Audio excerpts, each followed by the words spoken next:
Assalamu alaikum ladies and gentlemen, today we are starting our new chapter and this is chapter number 17 of FFC part 2 और हमारे इस chapter का article है that is coordination and control. Ladies and gentlemen, हमारे इस topic के अंदर, इस चैप्टर के अंदर हम लोगों ने जो बेसिक चीज़ें डिस्कस करनी है वो ये हैं कि आपकी बॉडी के अंदर किस तरह से मुख्तलिफ ऑर्गन्स मिलते हैं और उनके मिलने से आपकी बॉडी की जो प्रॉपर मूवमेंट्स हैं, बॉडी की प्रॉपर फंक्शनिंग है वो तमाम अच्छे तरीके से परफॉर्म हो सकती हैं.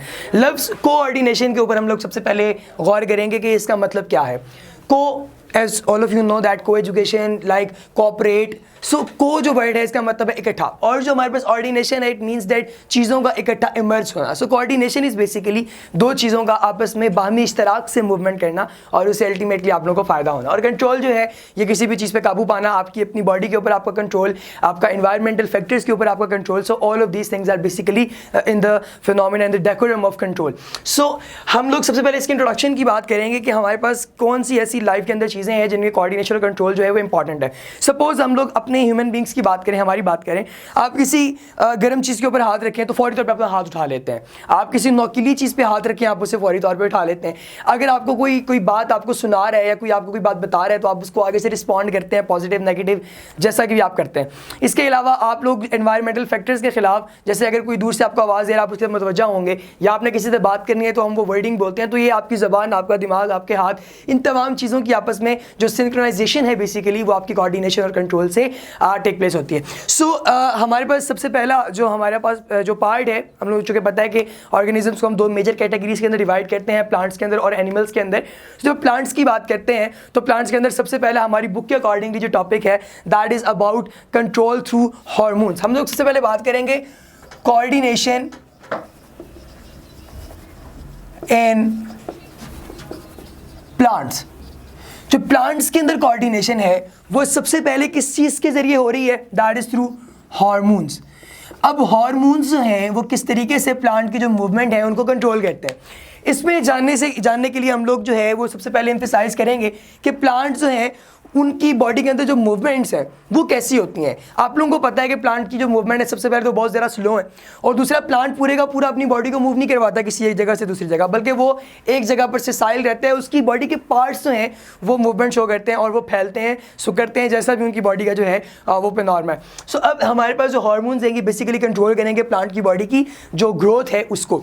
अब हमारी बुक के अकॉर्डिंगली अगर हम लोग बात करें अबाउट एनिमल्स, तो एनिमल्स जो हैं वो चूँकि उनकी जो मुकम्मल बॉडी है वो मूव करती है, लिहाजा उनको ज़्यादा मसाइल जो है वो इसमें सामना नहीं करना पड़ता और बड़े क्विक एक्शंस उनके होते हैं. लेकिन अगर हम प्लांट्स की बात करें तो उनकी मूवमेंट बहुत स्लो है और ग्रेजुअल है, और वो बहुत लंबे अरसे के बाद जो आपको देखने को मिलती है, और उसके अंदर प्रॉपर बायोलॉजिकल रिदम्स हैं जिनके बारे में हम अभी डिस्कशन करेंगे.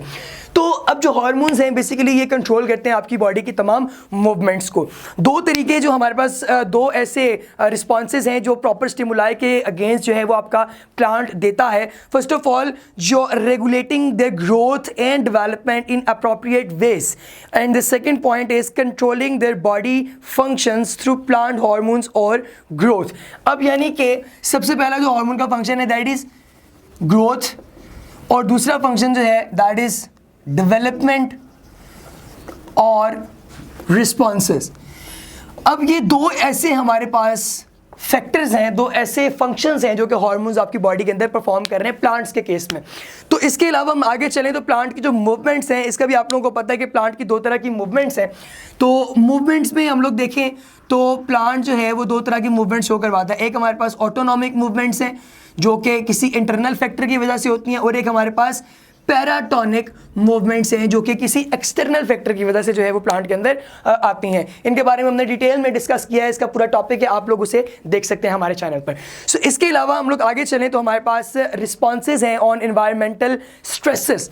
अगर इन्वायरमेंट की स्ट्रेस हो, हम लोग इसको क्लीन करके आगे चलते हैं. अगर इन्वायरमेंटल स्ट्रेस हो तो स्ट्रेस के खिलाफ इन्वायरमेंटल स्ट्रेसेस रिस्पॉन्सेस, एनवायरनमेंट की जो स्ट्रेस है उसके खिलाफ आपका प्लांट रिस्पॉन्स देता है.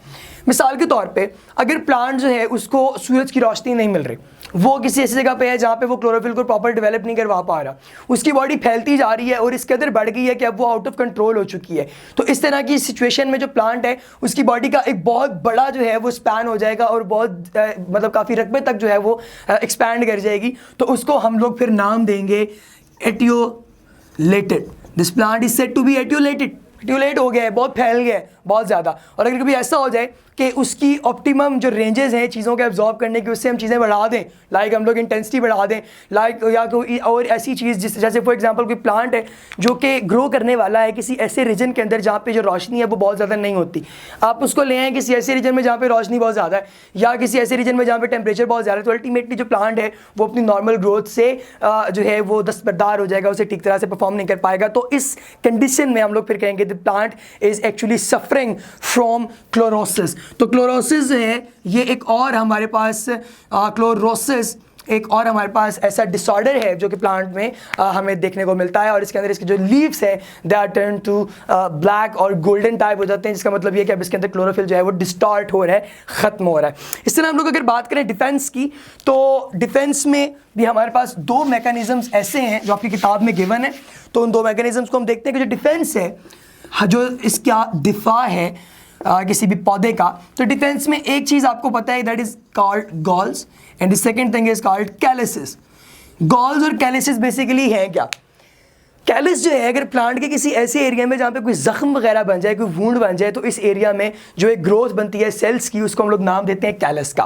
और जो गॉल्स हैं ये बेसिकली क्या होते हैं कि आपके प्लांट के ऊपर जो है वो एक्स्ट्रा लेयर्स हैं वो सेल्स की आती हैं, ताकि वो बाहर से आने वाले किसी भी पैथोजन या किसी भी वायरस या किसी भी ऐसे ऑर्गेनिज्म के अटैक से पौधे को बचा सकें जो उसकी जान के लिए नुकसानदेह है या फर्टाइल है। तो अब इस तरीके से हम लोग ये देखते हैं कि हमारे पास जो है वो गॉल्स और कैलिसेस दो ऐसे हमारे पास मैकेनिज्म्स हैं प्लांट के अंदर जो कि इसकी बॉडी को प्रोटेक्शन दे रहे हैं। एक और चीज जो हम लोग इस टॉपिक में कवर करेंगे that is biological clock and circadian rhythms. Biological clock जो है ये क्या है? अब उसका नाम आपको बता रहे हैं, जब लफ्ज बायोलॉजिकल हम इस्तेमाल कर रहे हैं इसका मतलब है कोई ऐसी चीज़ जो कि लाइफ से डायरेक्टेड है। और दूसरे हमारे पास है क्लॉक्स। अब क्लॉक आपको पता है इसका फंक्शन क्या होता है? क्लॉक जो है वो बेसिकली टाइम को जो है वो डिस्क्राइब कर रही है। So biological clocks are basically these are actual clocks जो कि पैदा हैं, जो कि मौजूद हैं किसी ऑर्गेनिज्म के अंदर, लाइक हमारे स्लीप एंड वेक साइकिल्स। आपको रात में नींद आती है, स्पेशल रात को ही क्यों आती है, दिन में क्यों नहीं आ रही, ये इस तरह के जो प्रोसीजर्स हैं, तो उस हमारे बॉडी के अंदर जो मौजूद क्लॉक्स हैं उनसे वो कंट्रोल किए जाते हैं। तो बायोलॉजिकल क्लॉक्स में हमारे पास कुछ प्लांट्स ऐसे हैं जो कि हर एक 24 घंटे के साइकिल के बाद अपनी बॉडी की एक्टिविटीज़ हैं उनको वो बार बार रेगुलेट करते रहते हैं। तो ऐसे जो एक्टिविटी जो कि 24 आवर्स पे जो है वो स्पैन करती हैं उनको हम लोग नाम देते हैं सर्केडियन रिदम्स। जो सर्केडियन मतलब डेली बेसिस पे जो है जो सर्कुलर हमारे पास जो साइकिल्स चल रहे हैं सर्केडियन, या उसको दूसरे अल्फाज में आपकी बुक के अकॉर्डिंग उनको लिखा गया है डायग्नल रिदम्स। इसको डायग्नल रिदम्स भी हम लोग जो है वो कहते हैं। अब इसके अलावा हमारे पास डायग्नल रिदम भी हम लोग लिख लेते हैं। दूसरा जो क्लॉक है जो 365 दिनों पे चलता है, 365 डेज पे, यानी कि सालाना एक चीज़ मूव। जैसे हम लोगों ने भी डिस्कस किया था लास्ट लेक्चर में कि जब आपके पास प्लांट के अंदर 1 साल कंप्लीट होता है तो 1 साल कंप्लीट होने के बाद एक रिंग बन जाता है। अब वो साल बाद ही कैसे बन रहे हैं, प्लांट को कैसे पता कि साल हो गए? तो उसके अंदर बायोलॉजिकल क्लॉक्स हैं जो से बता रहे हैं कि 365 दिन जो है वो हो चुके हैं। तो आफ्टर 365 डेज जो हमारे पास एक सर्कल चल रहा है जो कि रेगुलेशन हो रही है, उसको हम लोग नाम देते हैं सर्कैनुअल रिदम्स। तो अब ये सर्कैनुअल रिदम जो है ये इसमें अकर होता है। सो ये हमारे पास ये रिदम्स। अच्छा, इसके अलावा एक और चीज़ है कि बायो रिदम्स जो हैं they are basically the result of 2 activities. First of all, या तो उसके ऊपर कौन सा फैक्टर इफेक्ट करेगा, जो उसका इन्वायरमेंटल फैक्टर पहला है कि वो डायरेक्ट रिस्पॉन्स दे रहा है एक्सटर्नल जो आपके पास एक्सटर्नल फैक्टर्स हैं। फॉर एग्जाम्पल, उसको जो इन्वायरमेंट है उसके अंदर जो टेम्परेचर तब्दीली आ रही है साल का, आपको पता है बाहर के मौसम के अंदर जो टेम्परेचर है वो थोड़ा सा बैलेंस्ड हो जाएगा, सर्दियों में टेम्परेचर डाउन हो जाएगा, गर्मियों में वो बढ़ जाएगा, एलिवेट हो जाएगा, खिज़ां में पत्ते झड़ने हैं। अब ये प्लांट को कैसे पता कि मैंने किस इन्वायरमेंट को कैसी जो है वो रिस्पॉन्स देना है? तो इसको पता इस तरीके से है कि इसने उसके रिस्पॉन्स के अंदर अपने क्लॉक्स को एडजस्ट किया हुआ है। सो जब कभी मौसम आएगा तो उसके मुताबिक ये अपनी एक्टिविटीज़ परफॉर्म करेगा। अब 2 तरीके हो सकते हैं जिनके नतीजे में ये प्लांट है वो रिस्पॉन्स दे। पहला तरीका ये है कि इसको एक्सटर्नल कोई फैक्टर जो है वो तब्दीली पे मजबूर करे, दूसरा ये है कोई इंटरनल फैक्टर जो है वो तब्दीली पे मजबूरी करे, और तीसरा फैक्टर जो है वो ये है कि वो इन दोनों का कम्बिनेशन हो। जब इन दोनों को कंबाइन करके भी कोई प्लांट जो है वो कोई रिस्पॉन्स देता है तो उसको फिर हम लोग तीसरी कैटेगरी में ले जाते हैं। So this was about biological clocks. So इसके अलावा एक और येलो बॉक्स आपकी बुक में गिवन है, शॉर्ट इंपॉर्टेंट शॉर्ट क्वेश्चन है, बोर्ड पॉइंट ऑफ व्यू से आप लोगों ने इसे याद रखना है। उसमें वो आपको ये बता रहे हैं कि जो क्लॉक्स होती हैं ये इननेट है, यानी कि ये बॉडी के अंदर फिक्स्ड है, ऑलरेडी, ये जेनेटिकली आपके पास मौजूद है।